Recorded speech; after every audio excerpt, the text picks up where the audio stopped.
안녕하세요. 정매사령관 박영출입니다. 이번 시간에는 저번 시간에 이어서 이제 토지 수용을 하고 있어요. 토지 수용을 배우고 있는데, 토지 수용이 과연 이게 시세를 정말 반영해서 우리가 보상을 받을 수 있는 건지. 그래서 만약에 예를 들어서요. 아까 이제 제가 보여드렸죠, 전 시간에.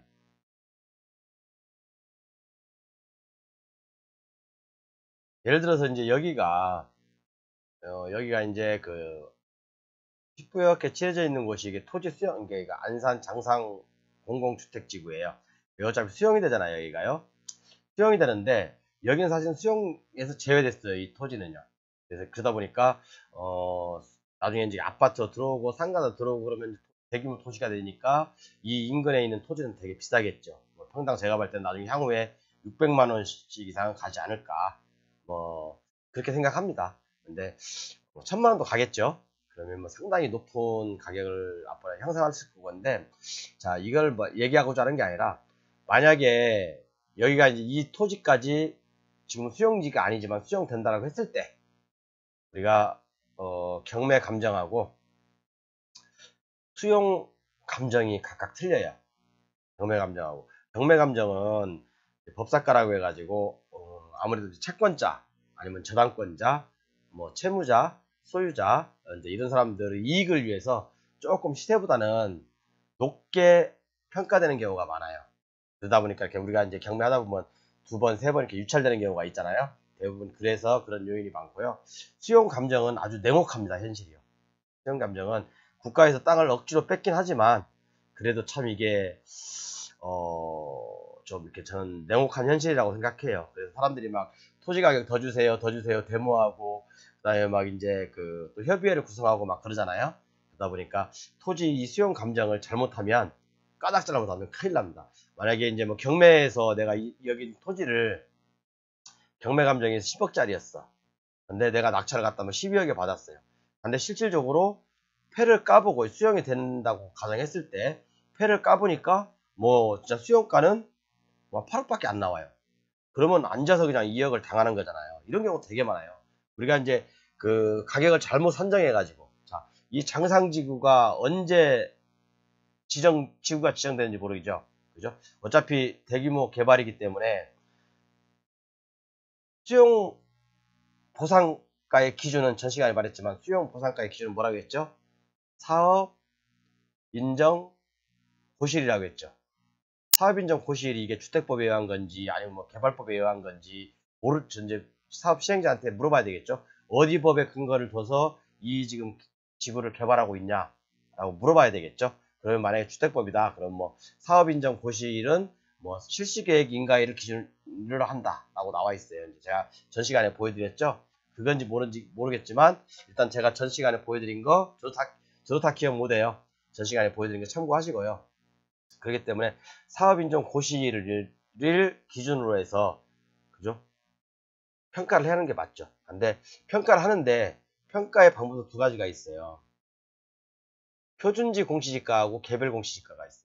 말 그대로 개별 공시지가는 국가에서 그냥 우리 국민들한테 세금을 얻어내기 위해서 각 필지마다 정해놓은 가격이죠. 그렇지만 표준지 공시지가는 국가에서 땅을 뺐을 때, 그죠? 국가에서 개인들한테 땅을 뺐을 때, 아, 이 가격을 기준으로 하겠다. 이 인근에, 그러니까 이 일대는요, 그러니까 대표성이 있는 그 지번을 몇 군데를 정해놨어요. 그 가격대로. 그러니까 개별 요인, 뭐, 아니면 기타 요인들이 비슷한 것들을, 찾으면 되겠죠. 그죠? 찾으면 되는데, 자, 그래서 한번 볼게요. 요 물건이죠. 요 물건인데 뭐 이 물건이 그렇다는 거 아니에요. 이 물건 수용 예정지 아닙니다. 이제 표준지 공시지가가 뭔지 개별 공시지가가 뭔지. 자, 여기 보면 여기가 이제 표준지예요. 그리고 여기가 지금 현재 나와 경매가 진행됐던 물건이죠. 그러면 여러분들이 봤을 때 이 표준지하고 이게 도로거든요. 지금 이것도 도로고 여기도 도로고 표준지보다 이 지금 경매 진행됐던 물건이 안에 들어와 있죠. 그러면 어떤 게 비싸겠어요? 이 표준지가 비싸겠죠? 표준지가 당연히 비쌉니다. 그러면, 토지용 계획을 떼보기 전에 우리가 이제 수용으로 갔을 때 이 개별 필지보다 이 표준지 필지를 기준으로 해서 수용을 한다 이거예요. 제가 떼어보니까 요것은 101만 2천 원이었더라고 보니까요. 근데 그 표준지 공시지가는 105만 5천 원이었어요. 그러면 훨씬 유리하겠죠? 이 사람은 좀 어떻게 보면 조금 이렇게 복 받은 거죠. 그죠? 이 표준지 공시지가로 감정을 하니까. 그렇죠. 물론 그런 경우가 많아요. 이 법사 가격은 보통 이제 경매 감정은요. 보통 1.6에서 보통 2를 해요. 그 밖의 요인을 곱해줘요. 공시지가에다가 1.6에서 2를 곱해줘요. 그래서 어느 정도 매매된 사례와 시세를 맞춰줍니다. 그런데 이 수용 보상은요. 아주 제가 뭐라고 했죠? 냉혹하다고 했죠. 뭐 보통 기타 요인, 개별 요인, 뭐 환경 요인, 획지 조건, 뭐 가로 조건 이런 게 보통 1이에요. 1로 해주고 그 밖의 요인이 있어요. 그 밖의 요인. 그 밖의 요인이라고 이제 그게 있는데 그 밖의 요인을 보통 1.25를 보통 해줍니다. 그러면 이거보다 훨씬 낫죠. 수용 가격은요. 그렇죠. 그런데 보통 이제 1종 일반 주거지역이나 2종 일반 주거지역이 보통 1.25를 해주고요. 보통 3종 같은 경우는 뭐 1.5 정도를 해줍니다. 수용 보상 가격 산정할 때. 그래서 여기다 플러스 이제 이제 사업 인정 고시일 당시에 인근에 어떤 그 매매된 사례 있죠. 매매된 사례를 최대한 반영해 주려고 노력은 해요. 그래서 우리가 항상 봐야 될 게 뭐냐면 이 인근이 지금 다 수용 예정지잖아요. 이 인근이 다 수용 예정지인데 자, 만약에 이게 사업 인정 고시가 2021년 1월에 됐어요. 1월 됐다고 해요. 그러면 자, 우리가 이제 2021년 1월에 이제 그 표준지 공시지가하고 표준지 공시지가를 확인해 봐야 될 겁니다. 제가 확인해 봤어요. 105만 원이라고 제가 말씀드렸죠. 그러면 자, 만약에 2021년 수용된다는 소문을 듣고 또 그런 사람도 많아요. 수용된다는 소문을 듣고 경매가 이제 2021년 예를 들어서 이제 뭐 이제 5월 달에 나왔어요. 낙찰을 누군가 받았을 거 아닙니까? 좀 지워보겠습니다. 자, 누군가 이제 낙찰을 받았어요. 2021년 5월에. 이 물건이 이제 10억인데 예를 들어서 표준지 공시지가 가격은 10억인데 누군가 낙찰을 20억에 받았어요. 그런데 이 표준지 공시지가 곱하기 1.25에다가 이제 그 사업 인정 고시일 당시에 그 매매된 사례를 보니까 뭐 한 15억에 거래가 됐어요. 그럼 이 근처에서 보통은 수용 보상이 이루어지거든요. 수용 보상이 이루어지는데 물론 위에 있는 지작물이라든가 건물이라든가 아니면 뭐 나무라든가 뭐 이런 그런 것들은 영업비라든가 영업보상비라든가 그런 것은 별도예요. 별도고 또 뭐 이제 또 있어요. 토지만을 수용되냐 아니면 토지 위에 있는 건물까지 같이 수용되냐 이 두 가지 나올 수 있거든요. 이 토지 위에 건물까지 있다고 한다면 이주자 택지를 받을 수가 있어요. 이주자 택지. 그렇죠?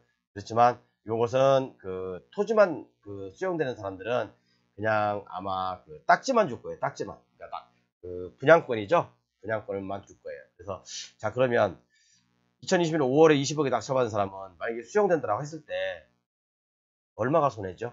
5억이 손해죠. 그래서 우리가 경매를 할 때는 꼭 개별 공시지가가 아니라 표준지 공시지가를 기준으로 한다. 그리고 표준지 공시지가와 표준지 공시지가 땅이 있죠. 제가 다시 한번 보여드리겠습니다. 이 땅이죠. 표준지 공시지가하고 내 땅이 있는데 표준지 공시지가 땅하고 제 땅이 위치나 형상이나 아니면 가로 조건, 획지 조건 이런 걸 다 구분을 해줘야 돼요.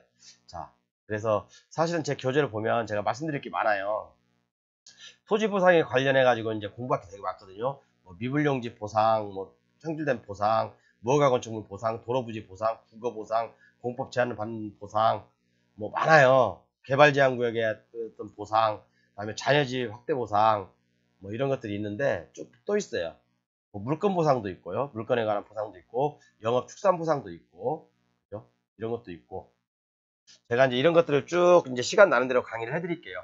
수용 보상에 대해서 관심 있으신 분들은 제가 제 교재를 드릴게요. 필요하신 분은 저한테 연락을 주세요. 감사합니다.